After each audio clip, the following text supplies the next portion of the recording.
RFM Midi. Merci de nous suivre. Il est midi sur la radio Futur Média, l'heure du grand journal. Première prise de parole de Khalifa Sall après la destitution de Barthélémy Diaz de ses fonctions de maire. Le leader de Taxawu Sénégal, très en colère contre les autorités. Vous allez l'entendre. Barthélémy Diaz, pendant ce temps, effectue une visite de chantier. Il est devancé sur les lieux par les forces de l'ordre. La fermeture de l'université Assane Seck de Ziguinchor, le Haut Conseil du dialogue social contre la mesure demande la reprise des activités pédagogiques. Supposée interdiction de la friperie, démenti du ministère de l'Industrie et du Commerce qui parle d'une mauvaise interprétation de l'annonce relative à l'importation de vêtements de seconde main au Sénégal. La campagne de commercialisation arachidière, arrestation d'opérateurs économiques et saisie de plusieurs dizaines de tonnes d'arachide à Pékesse dans le département de Tivavone. Motif non-respect du prix plancher.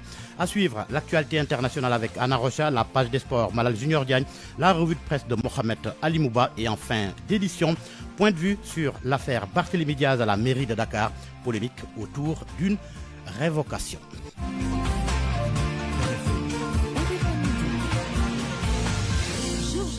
Abdoulaye Diop est à la partie technique. Khalifa Sall parle de la destitution de Barthélémy Diaz de ses fonctions de maire de Dakar.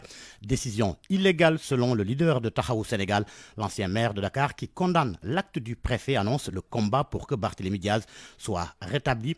Khalifa Ababacar Sall, joint à Paris par El Hadj Ndiogou Diène. J'avais espéré qu'avec cette troisième alternance, les tenants du pouvoir qui ont été des opprimés ne se transformeraient pas en bourreaux. Et surtout vis-à-vis d'une personne, Barthélémy Diaz, qui a œuvré à ce que l'opposition soit unie pour faire ce qu'elle a réussi à faire en 2021 et en 2022. Je suis entré en contact avec Ousmane Sonko par Barthélémy Diaz. J'avais jamais pensé que les relations se détériorerait à ce point. Ce qui m'étonne, c'est que d'abord, concernant son mandat de député, nous n'avons pas compris pourquoi le ministre de la Justice n'a pas usé de cette prérogative pour les 4 ou 6 mois, donc d'avril à novembre, pour le faire déchoir de son mandat de député. Pourquoi avoir attendu la deuxième élection, la deuxième légitimité de Barth pour initier cette procédure?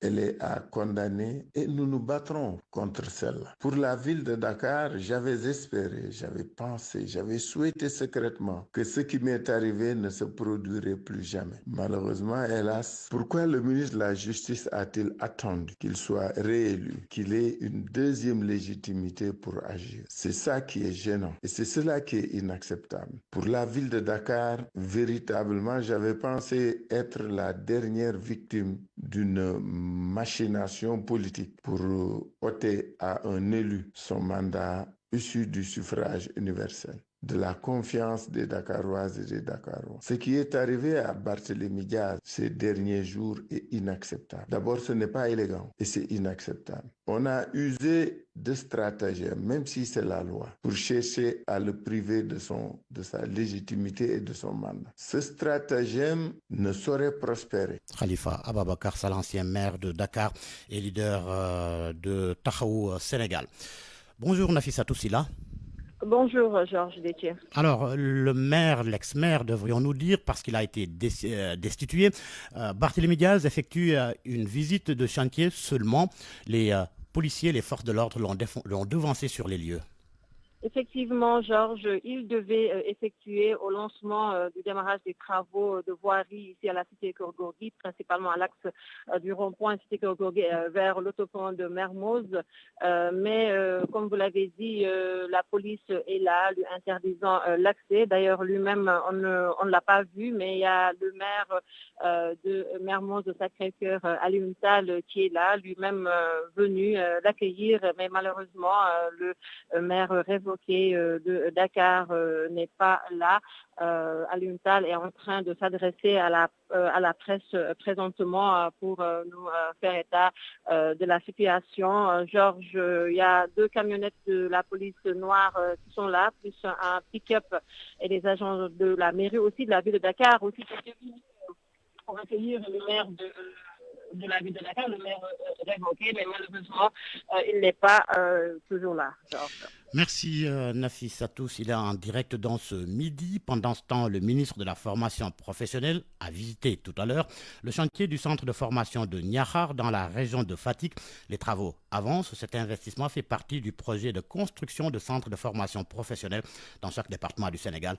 Amadou Moustapha Ndiak Sarré au micro de Aminata Goudiaby. Nous sommes venus voir l'état d'avancement de la construction de ce centre. Nous sommes dans le cadre d'atteinte des objectifs du référentiel de politique publique et des missions qui nous sont assignées par le président de la République. Voilà pourquoi nous avons décidé de voir l'état d'avancement des centres de formation en état de construction. Comme vous le savez, il y en a 38 qui sont en cours de construction. Dans chaque département, nous avons l'objectif d'en avoir au moins un. Et ceci entre dans le cadre de la territorialisation de la formation professionnelle. À la première étape, qui est 2029, nous devons former au minimum 700 000 techniciens. En 2050, on a l'obligation également de former au moins 5 millions de jeunes Sénégalais, de jeunes techniciens. Ici, quand on est arrivé, on est relativement satisfait de ce qu'on a trouvé. Le taux d'avancement est assez important, 21% de taux d'avancement à l'heure où je vous parle.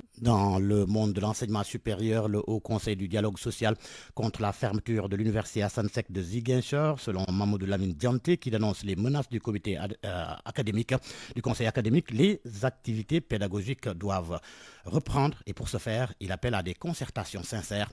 Le président du Haut Conseil du dialogue social, Mamadou Lamine Dianté, était l'invité de RFM Matin. Notre position au niveau du Haut Conseil du dialogue social, c'est de s'offusquer de la fermeture de l'université de Ziguinchor. Nous considérons qu'il y a encore de la place pour des concertations, il y a encore de la place pour un dialogue sincère et franc, basé sur un discours de vérité, pour que les acteurs puissent s'entendre et poursuivre les activités pédagogiques. Mais la fermeture d'une université n'a jamais été une solution et ça a toujours été notre position au niveau donc du Haut Conseil du dialogue social. Maintenant, vouloir rester jusqu'au 6 janvier pour ouvrir l'université alors que les revendications, ce temps-là ne permettra pas de satisfaire les revendications des enseignants, des étudiants autant pour moi, nous considérons que ce n'est pas une bonne chose. Et c'est pourquoi d'ailleurs nous ne sommes pas d'accord sur les menaces à peine voilées que le comité académique de Ziguinchor a indiqué en demandant la reprise des cours à partir du 6 janvier. Je crois qu'aujourd'hui, il est question que des concertations franches puissent avoir lieu entre les acteurs pour une reprise correcte des enseignements-apprentissages au niveau de l'université de Ziguinchor. RFM, la radio de toute l'actualité. La campagne de commercialisation de l'arachide dans le département de Tivavone, des opérateurs économiques interpellés à Pekes et plus de 23 tonnes d'arachide saisies. Ils ont été arrêtés pour non-respect du prix plancher.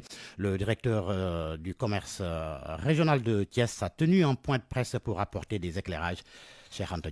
La campagne de commercialisation de l'arachide s'ouvre dans le département de Tivavone. Elle nécessite des actions de surveillance et de contrôle. Les services du commerce et les forces de sécurité sont descendus sur le terrain au marché hebdomadaire de Pekes où ils ont mis la main sur des opérateurs économiques qui ne respectent pas les prix fixés par l'État.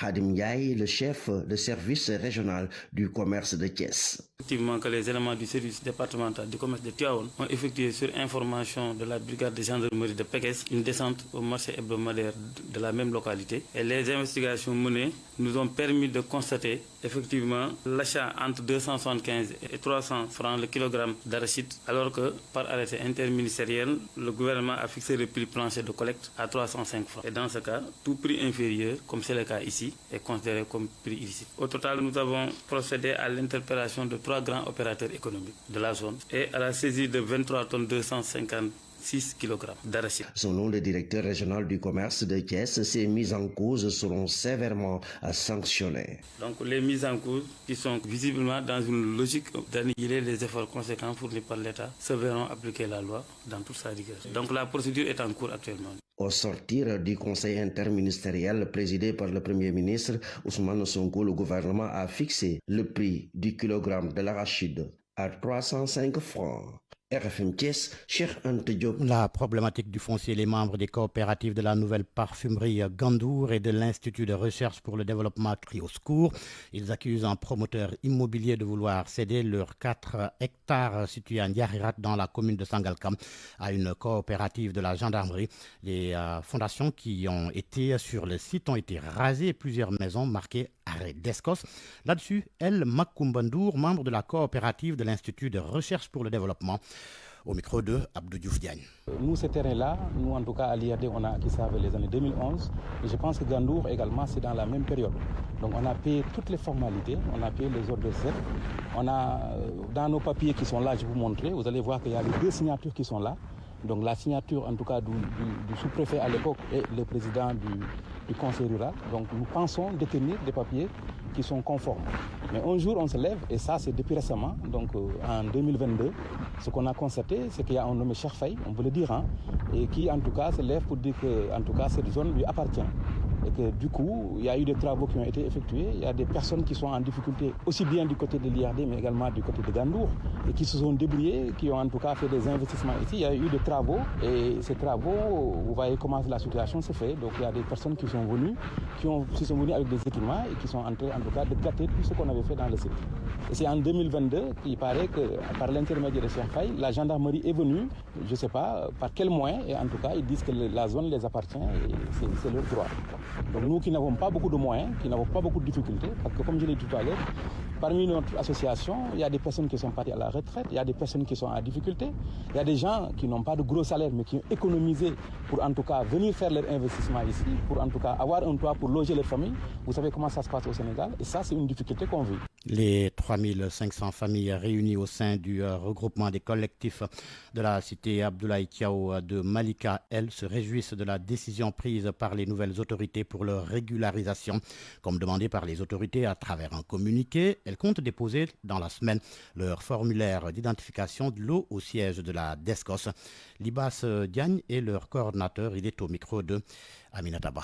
Dans un premier temps, qu'on avait sollicité l'annulation des titres qui superposent les différentes assiettes respectives. Il y a également la demande d'autorisation de construire spéciale et la délivrance d'actes. C'est ce qu'on avait demandé au gouvernement à travers un mémorandum et des correspondances. Ils ont réagi dans un premier temps par l'arrêt des travaux. Il y a eu également une enquête. Ils nous ont demandé à travers un communiqué la semaine passée, ils nous ont demandé de déposer nos papiers, justifier également ce que nous avons comme papier. C'est ce que nous allons faire, Inch'Allah, d'ici la semaine prochaine. Nous avons dénoncé devant tout le monde, partout où ça a été nécessaire et utile, on a dénoncé le PUD. Heureusement que le gouvernement, dans sa politique de corriger l'injustice sociale, surtout en matière foncière, ils ont décidé de corriger, c'est-à-dire d'intégrer les victimes, les impactés du PUD. Ce sera fast-track dans la mesure où, le jour où on s'était déplacé auprès du Premier ministre, il a réagi le même jour en arrêtant les travaux. De nouvelles autorités sont conscients du statut foncier de Malika. C'est un village coutumier. Bien sûr, l'espoir est permis dans le jour où on a sollicité le président Bassirou Diomaye Faye, qui nous a répondu favorablement le 8 octobre. L'espoir est permis parce que le Premier ministre a réagi le jour même où on l'a sollicité, sachant qu'il s'agit d'une injustice. À midi 13 minutes, polémique sur l'interdiction de l'importation de la friperie, démenti ou éclaircissement. Le ministère de l'Industrie et du Commerce parle d'informations erronées qui font suite à l'atelier sur le développement des champions nationaux de la filière coton qui s'est tenu lundi dernier. Selon un communiqué, il ne s'agit pas d'une mesure immédiate ou d'une interdiction brutale comme cela a été interprété. Le ministère de l'Industrie et du Commerce précise que la décision annoncée fait partie d'une stratégie à moyen long terme visant à soutenir et développer le secteur textile local. La mesure sera implémentée après la réouverture des usines de textile et la mise en activité de sites de production visant à valoriser la filière coton de sa production et sa transformation. En tous les cas, les acteurs du secteur sont contre une telle mesure. Ils demandent aux autorités d'ouvrir des concertations avant une quelconque décision. Oumoukal Somli. Safignan, vendeur de friperie au marché Koloban, se dit surpris d'entendre le ministre du Commerce dire qu'il veut interdire l'importation de la friperie au Sénégal. Selon lui, une telle décision mérite d'être revue avec les acteurs. Avant de prendre une telle décision, je pense que le ministre devait se concerter avec les acteurs. Les autorités, il me semble, ont pris cette décision de manière unilatérale. La friperie génère beaucoup de milliards et il y a beaucoup de gens qui vivent de ce secteur. Maintenant, si l'État veut prendre une mesure comme ça, je pense que ça ne va pas être facile. Cheikh Cissé, président de l'UNACOIS Yessal, abonde dans le même sens. Il pense que les autorités doivent d'abord mettre en place des industries avant de prendre de telles décisions. Le ministre devait d'abord descendre sur le terrain, discuter avec tout le monde, peut-être aussi faire attention parce qu'il n'y a pas suffisamment d'industries pour pouvoir habiller les gens, ça vous le savez. Donc arrêter l'importation de la friperie, les Sénégalais ils vont trouver où les habits qu'ils vont porter. Le marché de la friperie génère plus de 2 milliards de francs CFA selon les acteurs. Ils invitent les autorités autour d'une table pour trouver ensemble la meilleure solution. L'info, c'est ici. L'info, c'est ici. Hausse des températures le week-end, le thermomètre à mai matin, les 41 degrés dans certaines parties du pays. Mais la NACIM annonce une baisse des températures à partir de demain. Abdoulaye Diouf, chef du service prévision et réduction des risques à la NACIM. Il est avec Awambaye. Le week-end passé a été particulièrement marqué par une hausse des températures maximales sur l'ensemble du territoire, notamment les localités situées sur la partie nord, est, centre et même ouest du pays. Des valeurs de température qui évoluent entre 38 degrés et à 41 degrés Celsius. Même Dakar, où on avait l'habitude d'enregistrer des températures beaucoup plus modérées, a enregistré 38 à 39 degrés, ce qui marque cette présence de chaleur. Toutefois, à partir du mardi 17, on s'attend à une relative baisse des températures, aussi bien maximale que minimale, sur l'ensemble du territoire. Et cette baisse sera toutefois accompagnée d'une présence de poussière dans les localités nord, centre et est du pays. Le sud pourrait également être légèrement touché par cette couche de poussière. RFM. L'actualité internationale.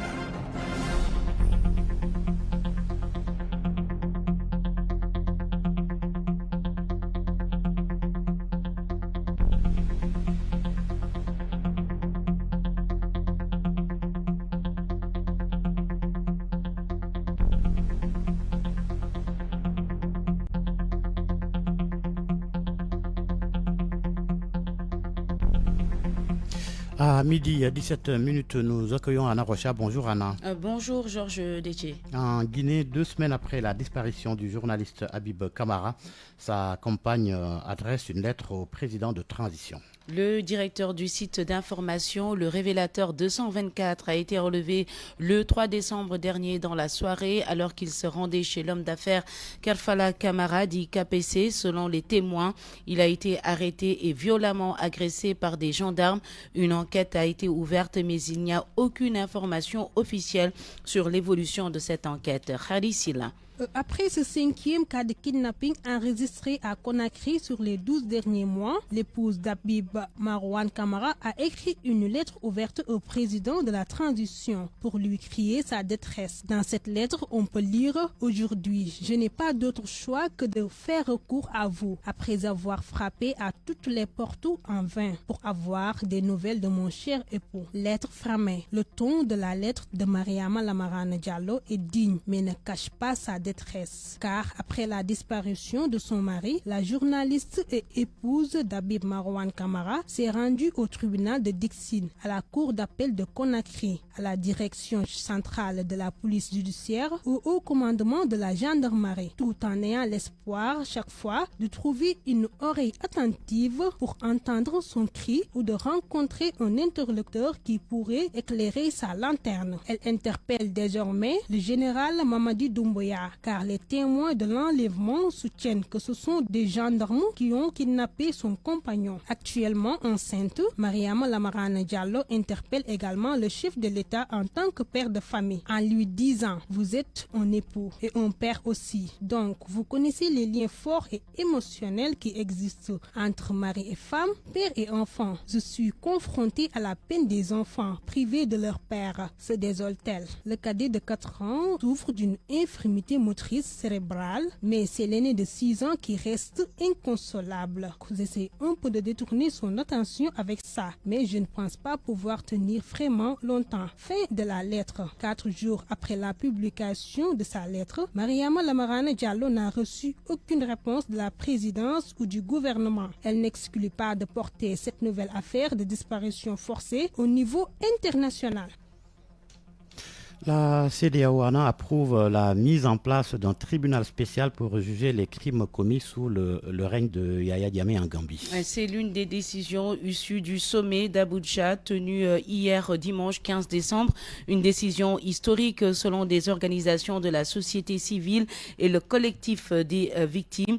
Ils demandent la matérialisation immédiate de cette décision. Là-dessus, on écoute Alfred Boulakali, le directeur régional de l'ONG Article 19, qu'on entendra tout à l'heure. Au Gabon, l'ancien ministre des Mines, Hervé Patrick Opianga, est sorti de son silence, convoqué par la justice pour soupçon de tentative d'atteinte aux intérêts fondamentaux de la nation. L'ex-ministre dénonce dans une vidéo un mensonge et il demande au chef de l'État d'œuvrer à ce qu'il y ait une accalmie dans cette affaire. Cela faisait plus de 3 semaines que les Gabonais étaient sans nouvelles de lui, une disparition qui avait suscité de nombreuses interrogations. Mais Hervé Patrick Opianga explique que pour des raisons de sécurité, il fallait qu'il observe une période de silence. On termine en France. Georges François Bayrou a démarré ce lundi des consultations pour la formation d'un nouveau gouvernement. Le Premier ministre français consulte les forces politiques et notamment les groupes parlementaires de l'Assemblée nationale. Merci Anna Rocha pour cette page internationale. Parole aux auditeurs. L'actualité, qu'en pensez-vous? Moi, je pense que vous devez. Réagissez dans nos éditions d'information sur l'actualité. Bonjour. Du lundi au vendredi, vous avez la parole sur RFM. Avec Papa Farah Diallo, maître de conférence en sciences politiques à l'université Gaston Berger de Saint-Louis et Senghor, coordinateur de l'antenne de Dakar de la RADO, la rencontre africaine pour la défense des droits de l'homme. Nous allons évoquer l'affaire Barthélémy Diaz à la mairie de Dakar. Barthélémy Diaz qui a été destitué de ses fonctions de maire et cela fait polémique. RFM Sport.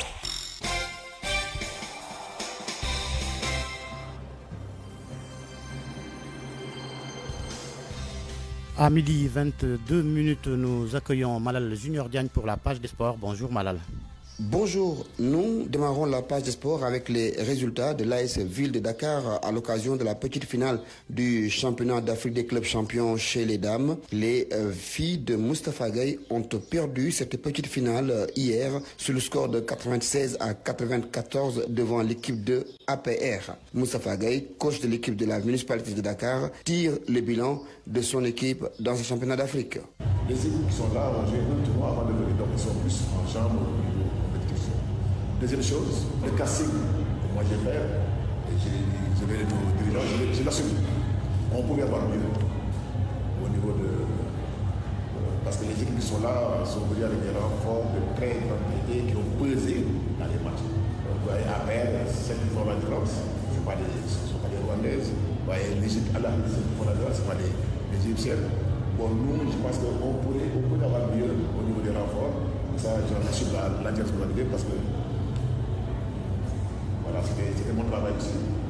Et je pense que la prochaine fois, on va essayer de faire mieux, d'avoir mieux. Parce que ça revient, ce que vous avez dit, le problème de qualité de l'effectif.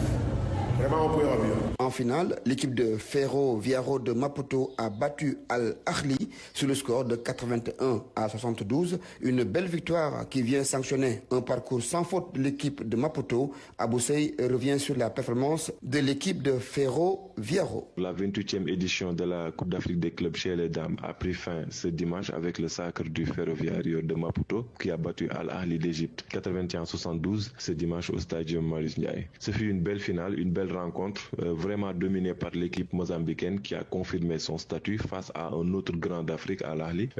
Cette équipe mozambicaine a vraiment été solide du début à la fin, à l'image d'Ingrid Mukauro qui vraiment a porté son équipe vers la victoire hier. Elle a été exceptionnelle.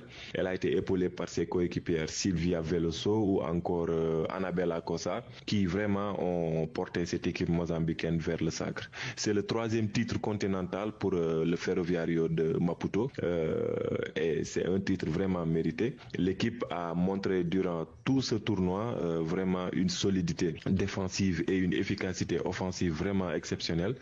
Même si en face il y avait aussi un autre grand d'Afrique, Al-Ahli, mais vraiment hier on a vu que le Ferroviario a dominé les débats du début à la fin. Donc c'est un titre mérité avec 6 matchs disputés, 6 victoires et vraiment des victoires vraiment éclatantes. Donc c'est vraiment mérité. Ce sont les 2 meilleures équipes du tournoi qui s'affrontaient et les Mozambicaines ont eu le dernier mot. Nous parlons de football à présent avec la Coupe de la Confédération africaine. Le Giraffe de Dakar a obtenu le point du nul face à l'équipe de Orapa United de football. 0 partout, c'est le score donc de la manche aller. Reste à préparer la phase retour. Malik Daf revient sur les conditions difficiles dans lesquelles son équipe a joué cette rencontre. On a manqué un peu de vraie chance, mais il y avait vraiment de la place pour gagner ce match parce qu'on a senti beaucoup d'engagement, beaucoup de détermination sur nos gosses de gagner ce match, mais malheureusement, donc on va parfois éviter ces précipitations ou bien ils ont fait des mauvais choix dans la dernière tiers. Mais quand même une entame de match meilleure par rapport aux autres matchs. Je pense que l'entame de match est meilleure. On a pu mis les pieds sur le ballon. On a essayé de jouer au ballon. Je pense qu'on a créé des occasions franches avec Ababakar Sarr qui a eu un contre 1 avec le gardien qui a tiré sur le gardien qui a fait un arrêt quand même. Il faut dire que le gardien a fait un arrêt. Après, on a une deuxième occasion avec Koita aussi qui a arrêté le break. Mais je pense qu'après, bon, le jeu était un peu campé dans l'entre-jeu. Je pense qu'il y a une timide réaction de l'équipe locale qui a essayé de réagir, mais quand même, Chelou était vigilant. C'est vrai que nous étions venus pour gagner ce match. Nous ne l'avons pas fait, mais je ne crache pas sur le point pris parce qu'aller à l'extérieur, malgré aussi que l'équipe n'a pas l'habitude d'aller dans les compétitions, mais en football, il y a plus de petites équipes, toutes les équipes reçoivent, essayent toujours de gagner chez eux. Donc je pense que nous, on était venus pour gagner, on ne l'a pas fait, mais on a pris un point. Maintenant, il faut aller continuer le travail, préparer les trois prochains matchs, Inch'Allah. Le football toujours en Afrique pour terminer avec la désignation du meilleur joueur africain de la saison, à savoir le Ballon d'Or africain qui sera remis ce lundi. Selon les informations de la presse étrangère, Achraf Hakimi, joueur marocain et du Paris Saint-Germain, serait en pole position pour remporter ce trophée. Certains médias européens annoncent même qu'il fera le déplacement avec son président Nasser El Khalifi pour assister à la cérémonie. Voilà, c'était tout pour la page des sports. Merci Malal Junior Diaye. La presse du jour. La presse du jour, lecture et commentaires. Mohamed Alimouba, bonjour. Bonjour. À la une, va-t-on vers l'abrogation de la loi d'amnistie? En tout cas, le nouveau pouvoir semble aller dans le sens de déterrer les dossiers du passé. Les meurtres de mars 2021 et 2024 focus sur l'affaire Fulbert Sambou et Didier Badji, deux gendarmes disparus dans des conditions jusque-là troubles. Le journal Les Échos informe qu'Ousmane Diagne, le ministre de la Justice, garde des Sceaux, a été sans langue de bois à l'Assemblée nationale samedi dernier. L'enquête est en cours. A-t-il soutenu les mises en cause et les commanditaires répondront de leurs actes. Sur l'affaire Didier Badji et Fulbert Sambou, c'est en cours d'instruction, a-t-il soutenu. Le journal Libé informe que la justice est aux trousses des responsables et autres commanditaires. Pour l'Ouafadiri, la traque est lancée. Selon le quotidien, Ousmane Diagne déterre le passé.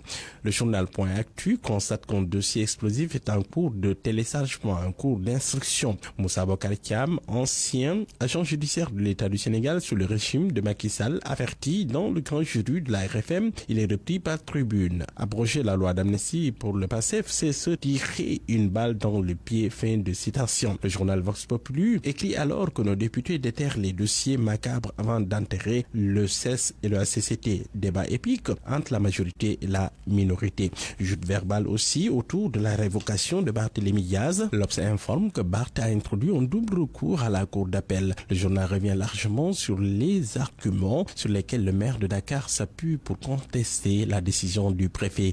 Tribune, lui, en tout cas, pense que la loi a été violée sur toute la ligne dans cette affaire. Le journal pointe l'article 193 du Code électoral. C'est au Conseil constitutionnel de constater la radiation de Barthélémy. Par ailleurs, la condamnation étant antérieure aux élections législatives du 17 novembre dernier, sa radiation viole la condition de forme. Révoquer le maire de Dakar sur la base d'une condamnation pour délit viole, selon toujours le journal, la condition de fond de la loi. Moussa Bokartiam demande d'ailleurs à Barthélémy Diaz de faire fi de cette décision du préfet. Selon lui, le recours annoncé par le maire peut aboutir, car la décision est d'autant plus mal fondée en droit que l'article L277 du Code électoral prévoit une voie de recours devant la cour d'appel qui s'occupe du contentieux électoral, et de déplorer la légèreté avec laquelle le maire de la capitale est révoqué. Un préfet ne peut pas révoquer un maire, a-t-il encore soutenu. Dans le journal Vox Populi, le porte-parole adjoint de PASTEF ou la porte-parole évoque la possibilité d'une délégation spéciale. Si nous constatons qu'aucune personne n'est capable de diriger efficacement la mairie de Dakar et que cette dernière est une impasse,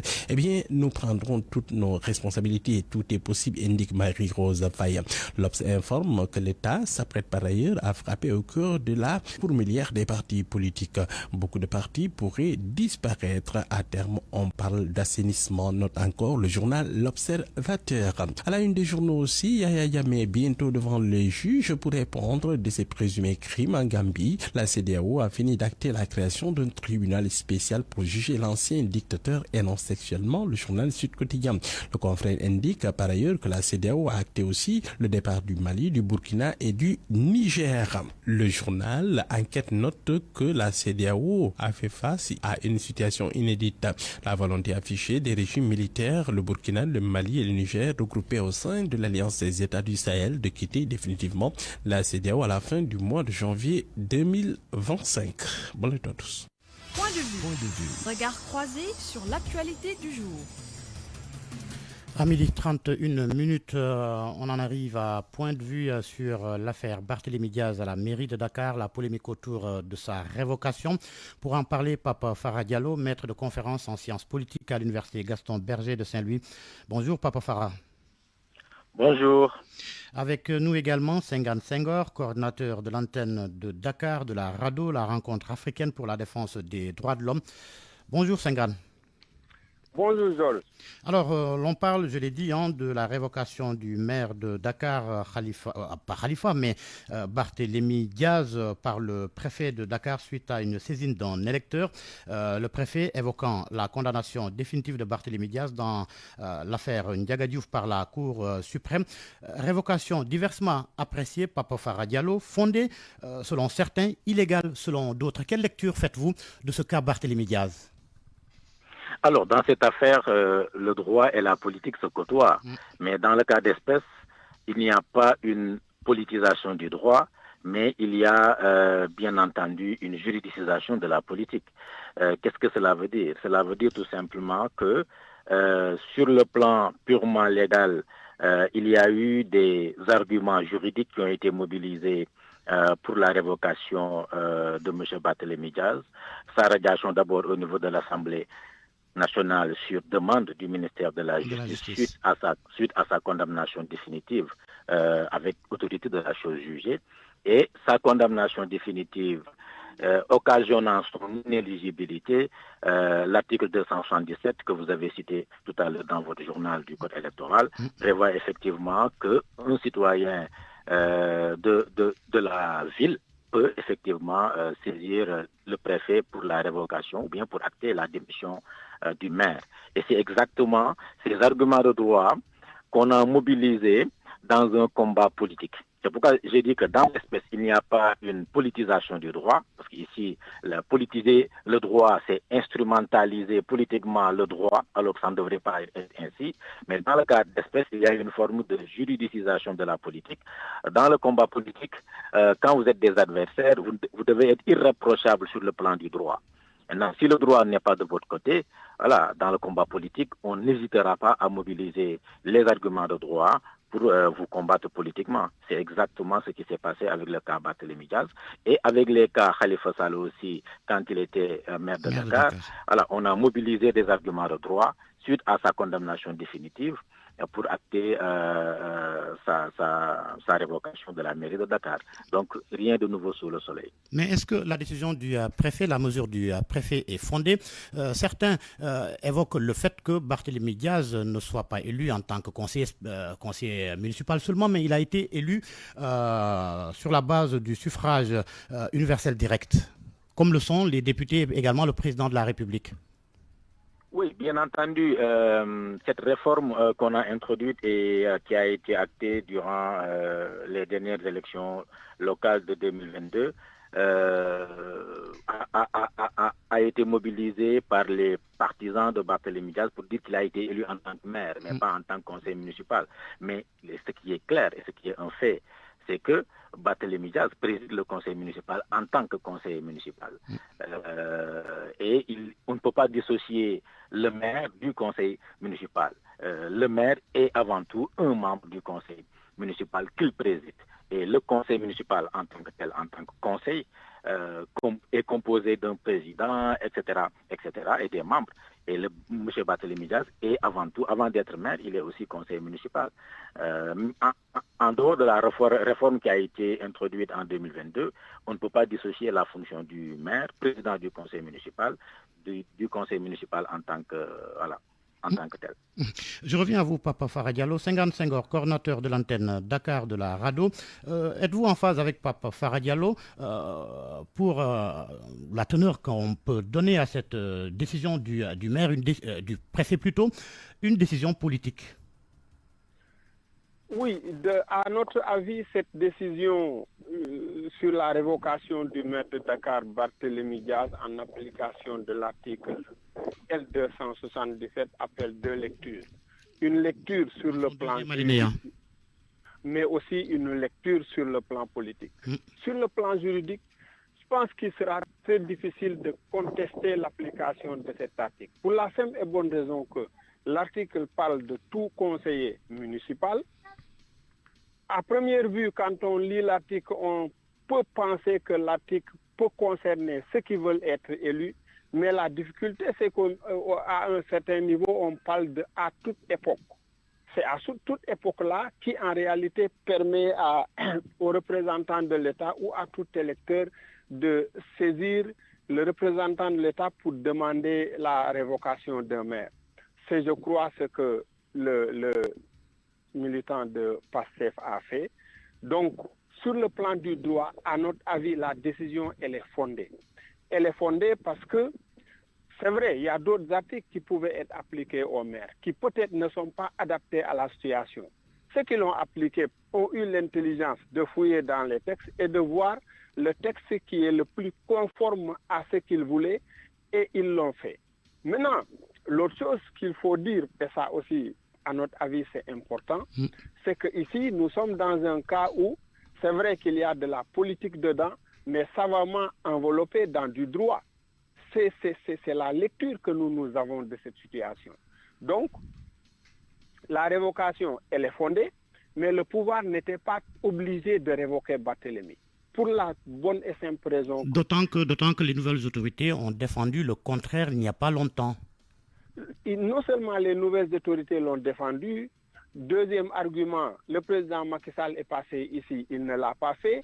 Troisième argument, la loi, le texte même, tel qu'il est écrit, leur donnait la possibilité de le faire ou de ne pas le faire. Ils ont choisi de le faire.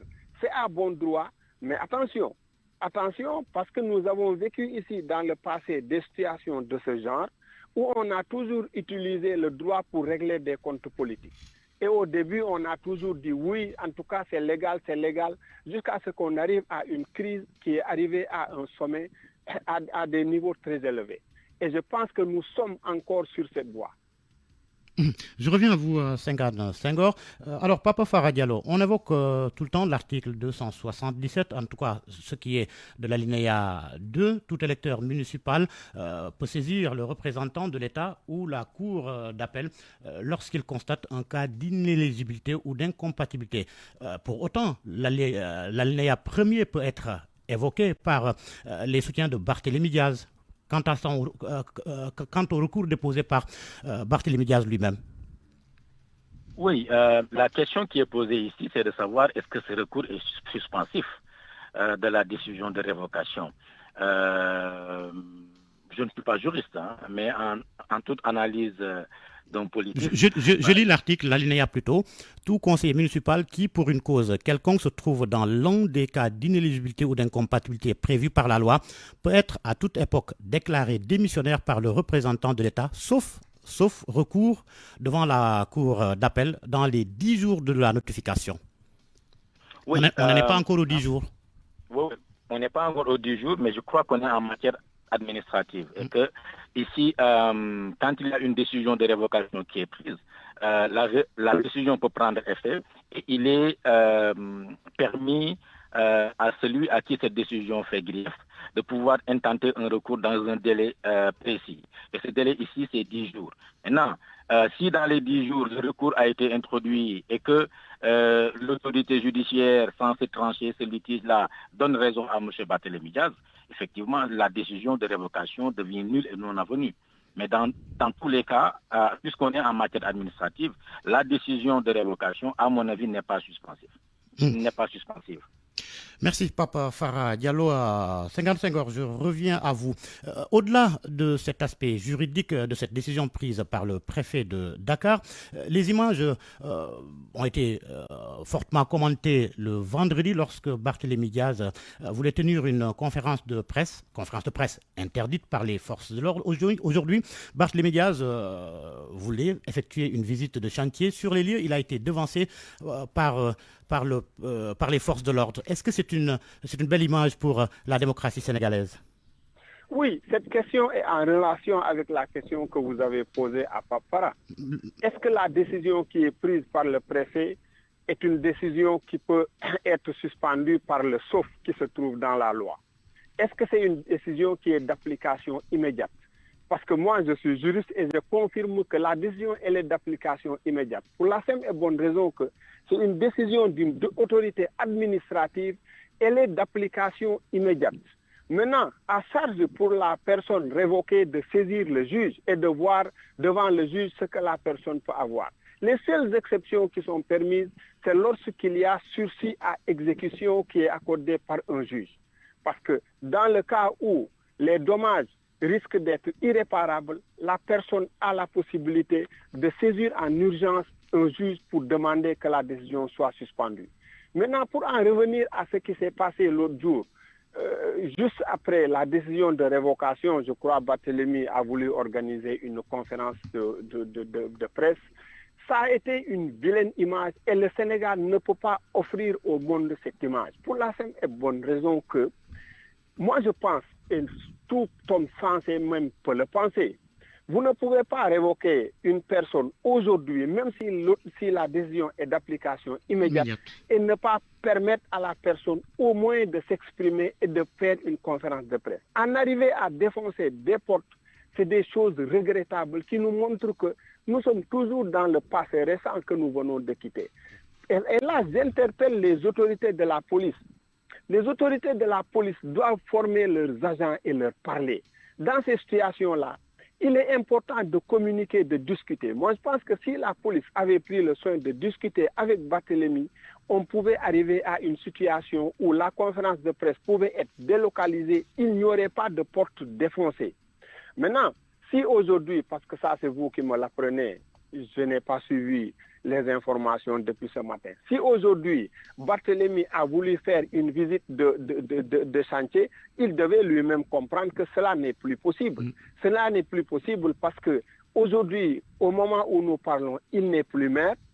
même s'il a saisi un juge, la décision n'est pas encore tranchée, donc il ne peut pas se permettre de continuer des activités de maire.